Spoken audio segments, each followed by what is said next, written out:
afternoon, everybody. Thank you all for being here. My name's Andy Braddock. I'm with Jolas. I know a lot of you, which is really wonderful. So I'm here today to talk about the viola music of the French-American composer Betsy Jolas. So just a little bit about what we'll do today. I'll share a little bit about her history, then talk about her music in specific, some of the stylistic examples from it. And then I'll be performing two works, one for solo viola called Episode Number 6, and one for viola and piano called the Four Duos. And I'm joined by the amazing, almost Dr. Ting-Ting Yang. She's a professor at University of Iowa.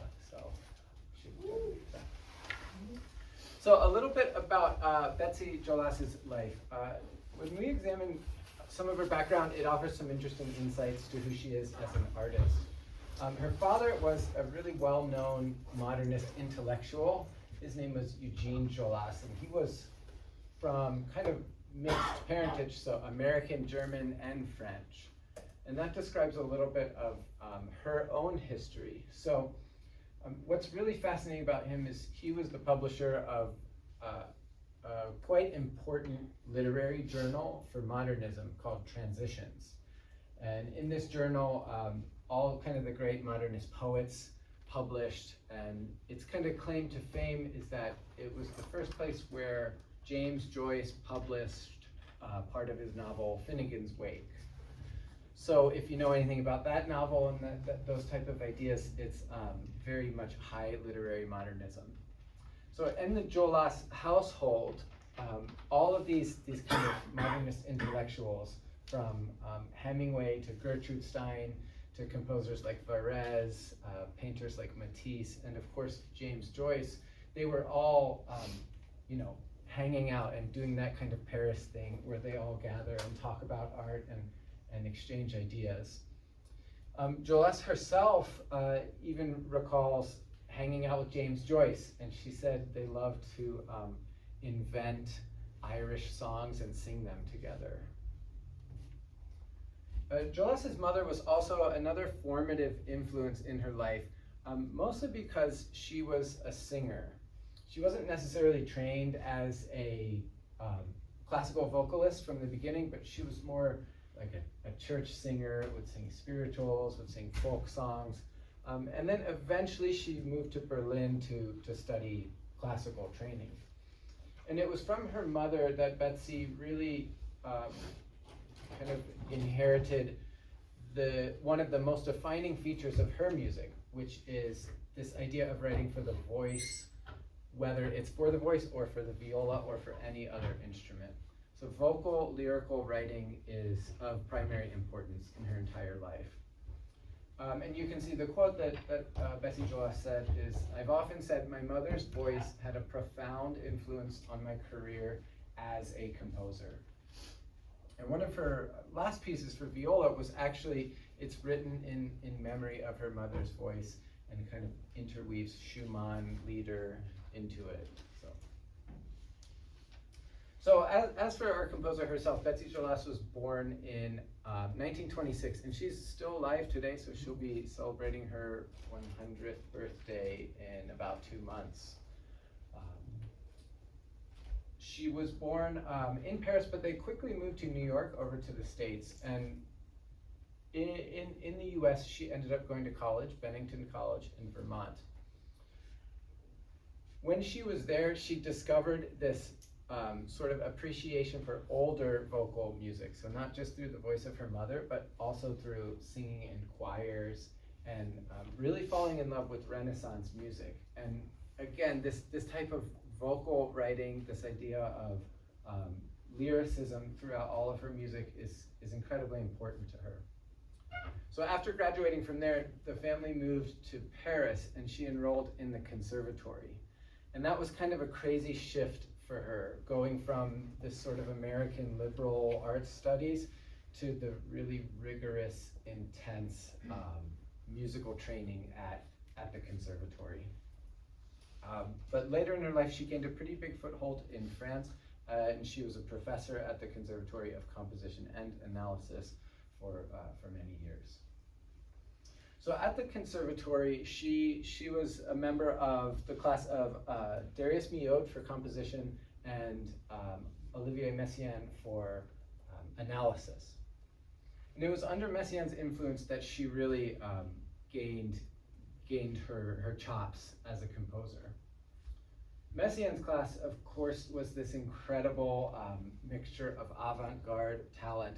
So within this class, she was classmates with composers like Stockhausen, Xenakis, and Pierre Boulez, of course. So all of these high modernist, kind of the pillars of late 20th century modernist music. After she graduated through that class, she eventually became Messiaen's assistant. And so she would teach the class and lead the class whenever he was away in tours or different concerts. And so that grew her kind of pedagogy, and she eventually went on to influence the next generation of composers. So some of her students were, I wrote down two of the spectralists there, Gerard Grisey and Tristan Muraille, who were leading figures in the latter half of 20th century French modern music. In terms of her own compositional career, and we'll get into this, she was never really stylistically affiliated. And there's a great quote on the next slide where basically she says, an interviewer asked her what kind of music she writes, and she said, that's a ridiculous question to ask, but you can say, I belong to the school called marginal. So just like other type of music. She wasn't a serialist. She wasn't a improvisatory kind of fluxus composer. She wasn't any of these things. She had her own almost intuitive way of figuring things out. And one of the quotes up here, she said, I borrowed whatever else I needed and nothing more. And she said she never wanted to be 12-tone because she didn't like to count. So that's kind of like her own wit. And there's a great picture of her enjoying a kind of vacation in Indonesia with Xenakis and Takemitsu. Two totally different composers, and also her people with very different viewpoints. So just to kind of wrap up her biographical things, the important ideas are that she comes from this really artistically vibrant environment. The primacy of the voice, both through her mother and also her discovery of Renaissance music through choral writing.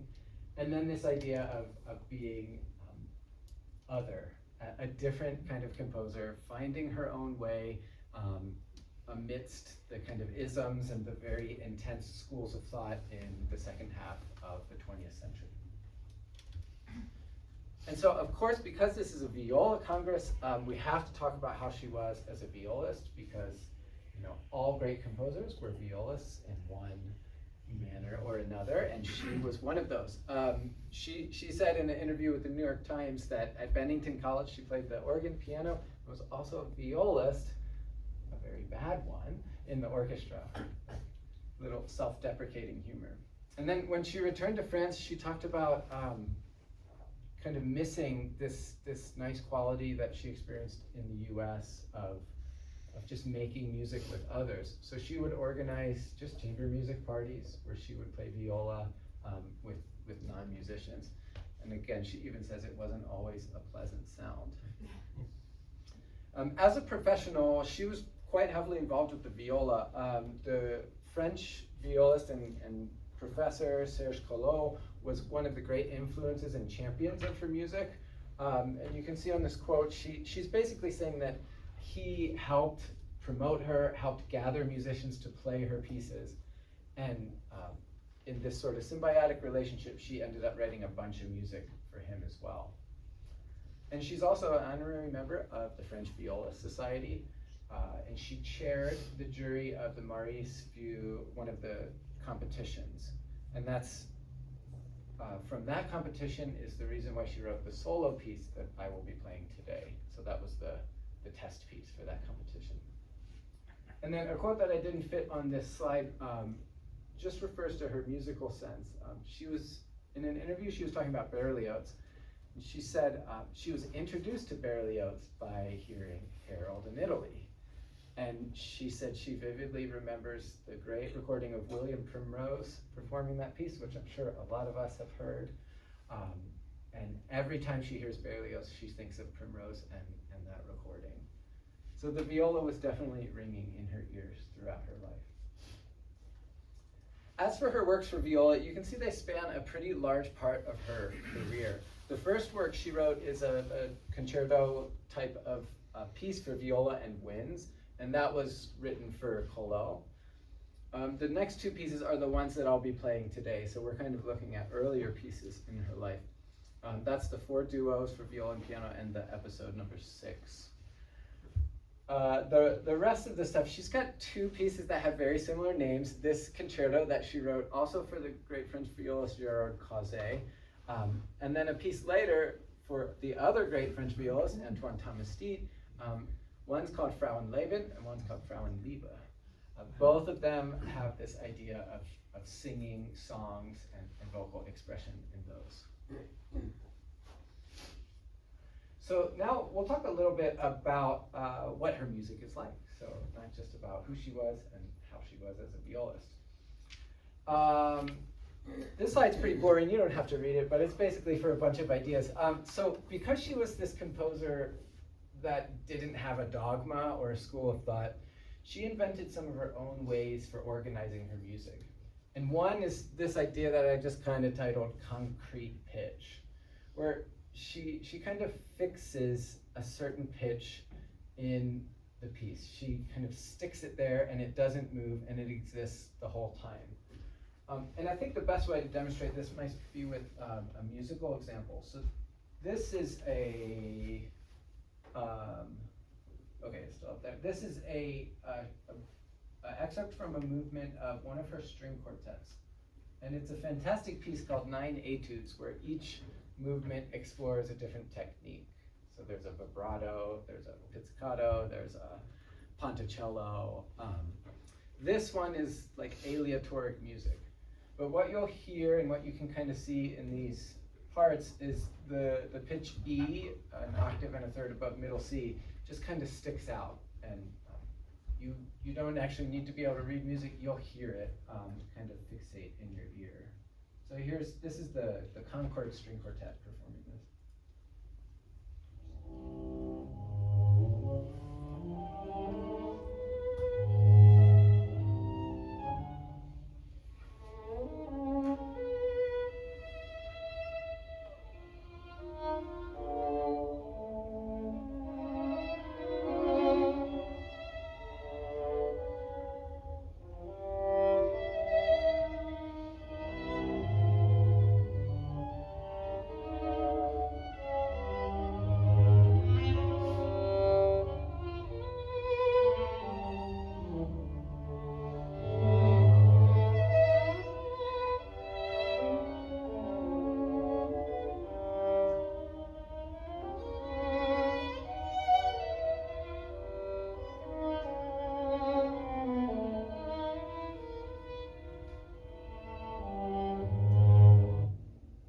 So we heard, 20 or 25 times, that nice E that just pops out of the texture, but also it gives us a sense of organization around it.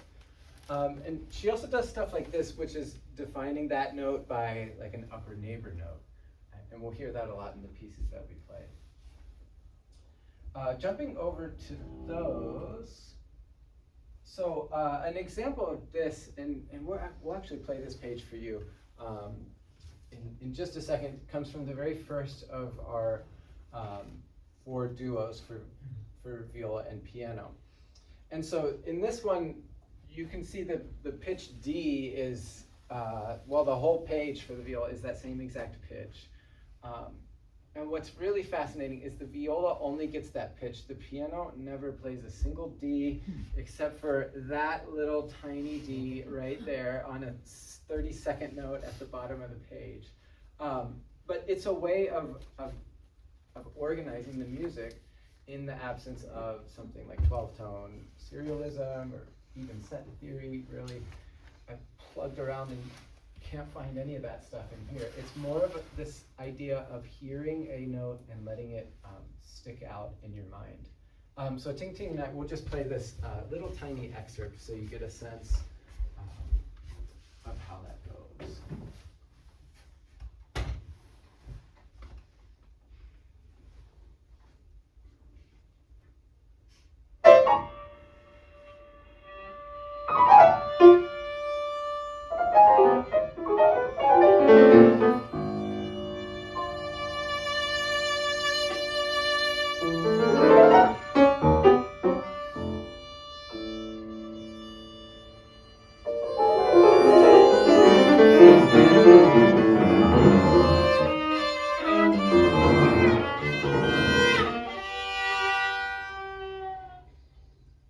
That goes on to the next page. But you can hear that note D sticks in our mind. Whoops, wrong pedal to flip.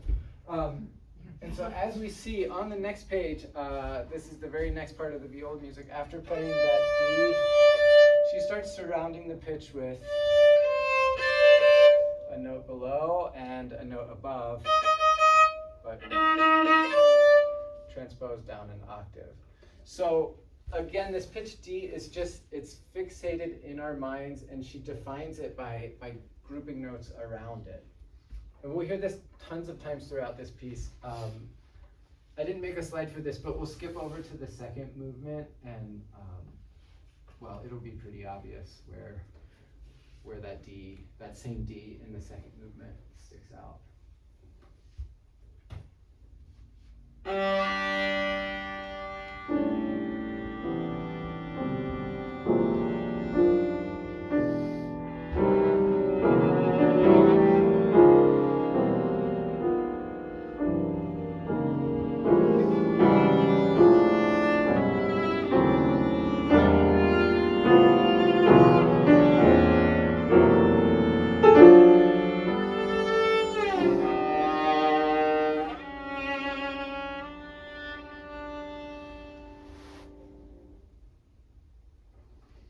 So without knowing a single thing about tone rows or set theory, it's a really intuitive way to ground ourselves in this music and finding these pitches and these melodies that sing through.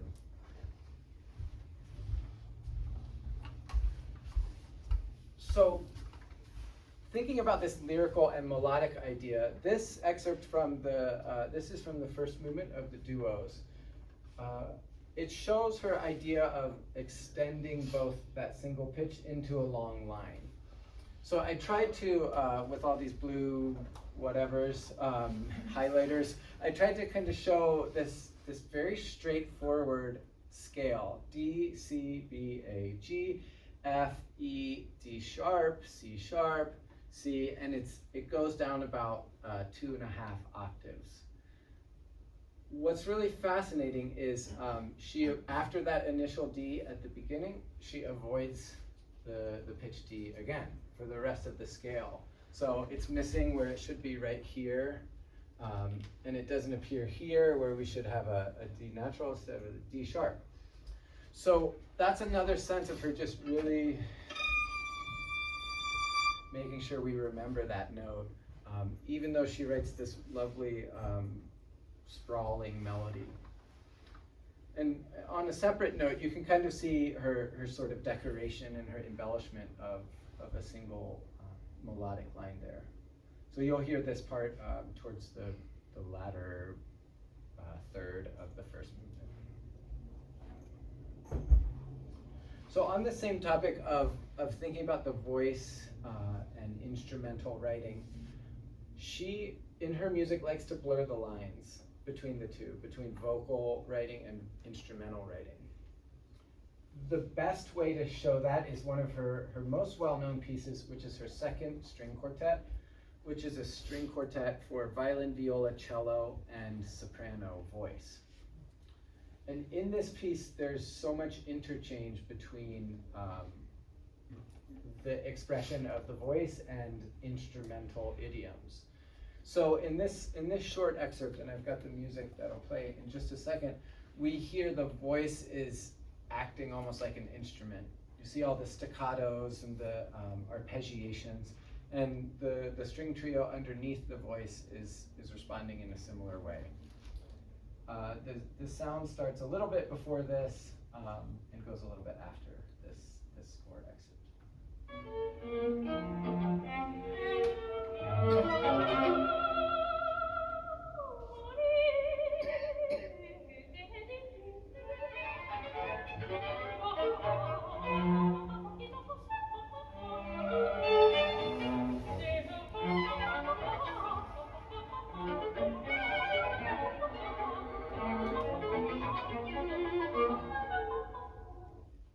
So you hear that really scherzando quality to the voice, which is also represented in the string parts. Okay. And so if we flip that relationship here, from this same piece, we have the strings mimicking the voice. So we have this very much swimmy, kind of bendy, swimmy is the best word, kind of swampy mood of music with, you can see just visually all the glissandos, the lower register in all the voices.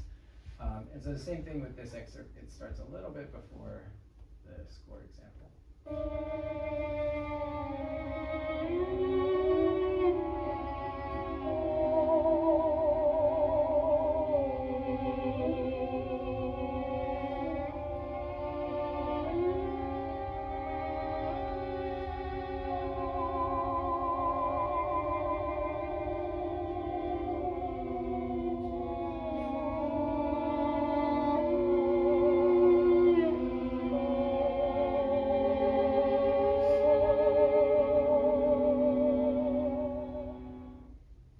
It's almost hard to distinguish where the voice is and where the string parts are in that excerpt. And then before moving on from this piece, every time I think about this piece, I'm always reminded of this incredible 4-panel painting by the abstract expressionist Joan Mitchell, who was a good friend of Betsy Jolas. And this painting is entitled Quartet Number 2 for Betsy Jolas. So if anybody's a fan of Joan Mitchell, which I think you all should be, there's a nice connection here. So in terms of still thinking about writing for voice in instrumental music, we can kind of come to her set of pieces called the episodes. And a great way to start this discussion is to look at her episode for solo flute, which she even gives the subtitle, episode number 2, Without Words. So in this piece, what she's doing is she actually took excerpts from Schoenberg's Pierrot Lunaire, which most of us know this is another piece that changes the role of the voice in terms of its speaking quality, its sound-making quality, what it can do kind of surrounded in an instrumental ensemble. She takes some excerpts from that and recomposes it for solo flute. And so that's why we get this idea, it's a piece for solo flute without words, which is not normally a qualifier we would give to solo flute music. So she wrote a total of 9 episodes, all for different solo instruments that stretched for about 25 years in her compositional career.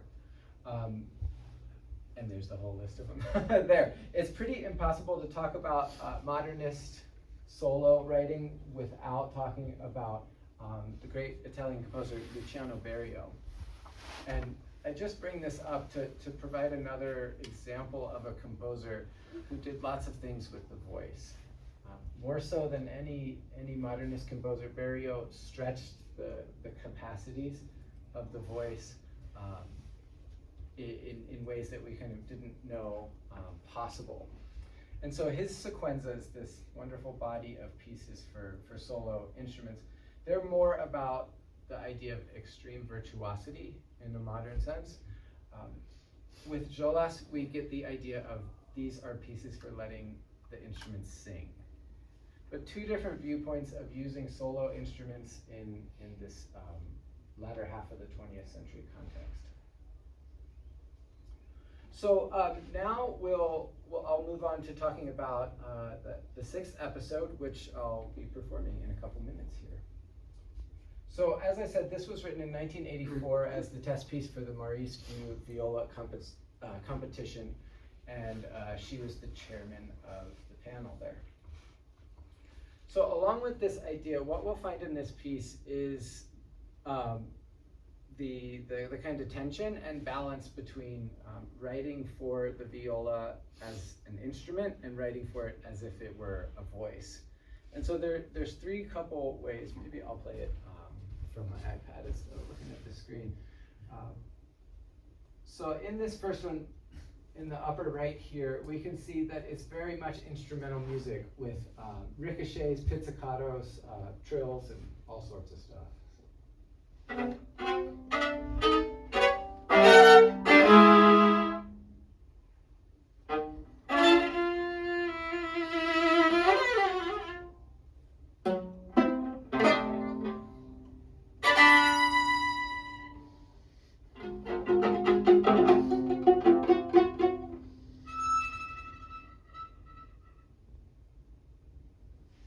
Kind of a cornucopia of string techniques there with, all that stuff that you just heard.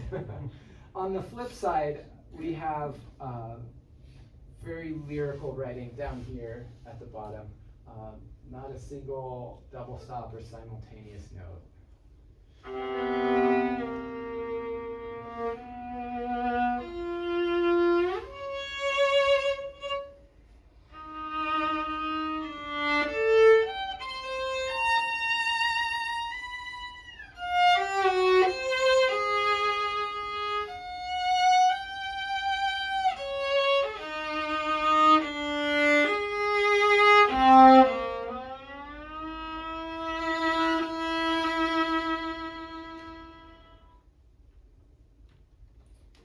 And then at the very beginning of the piece, she blends the two. So we have a sort of flexible melody in the viol's lower register, accompanied by left-hand pits, a purely instrumental technique.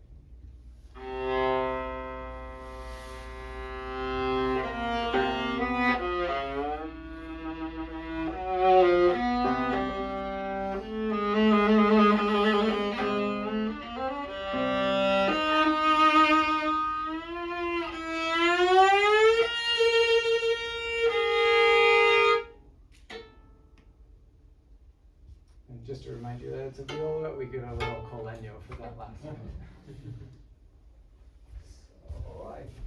And there was one more.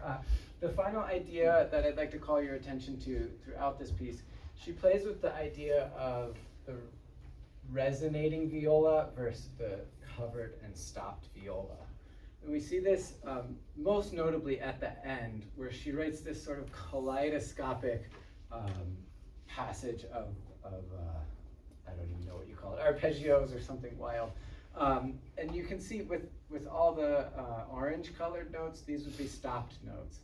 And all of the blue colored notes are ringing resonant notes. And what you'll hear that right at the end, but you'll also hear it stretching throughout the music as I perform it, which I will do right now. So here is Betsy Jolas's episode number 6 for solo viola.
So now I'd just like to introduce the 4 duos for viola and piano, and then Ting-Ting and I will be performing them.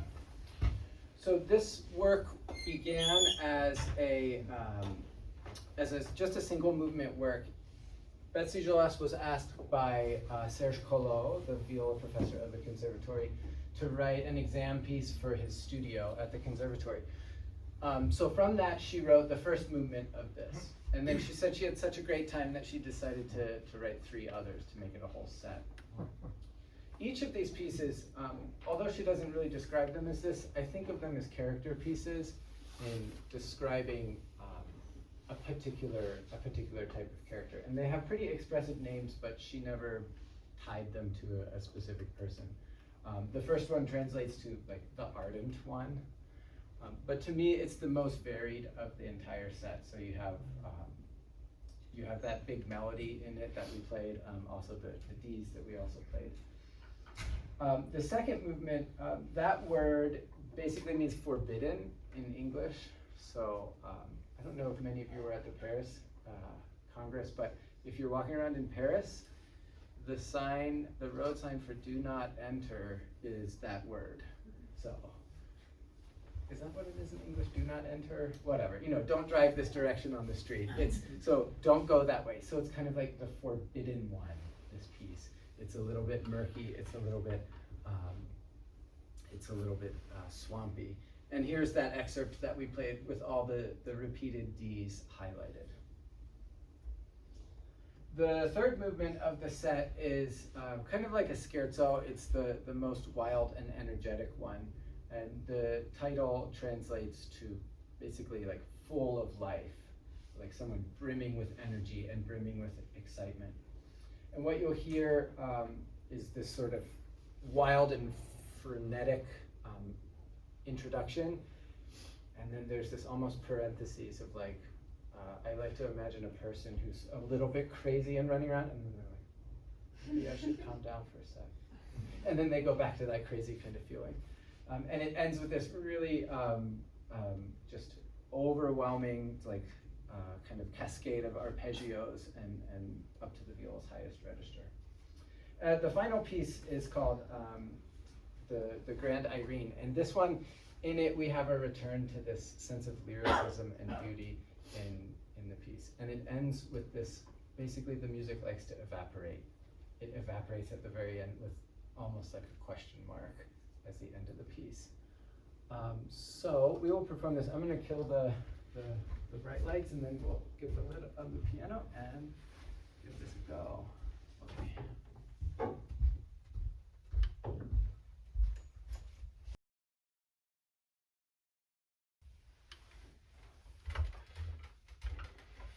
And after we finish playing this, it's about 12 minutes or so.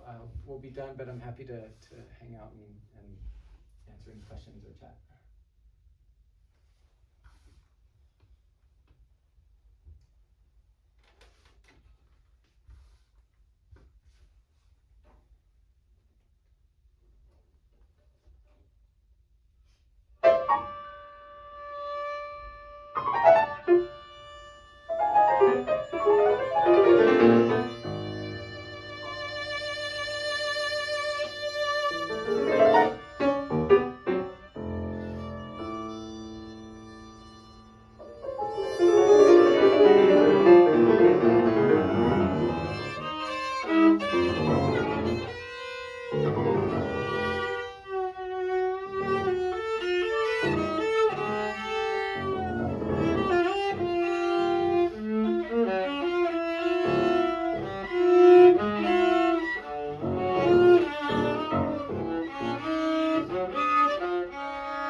Thank you again for being here, and have a good rest of the festival.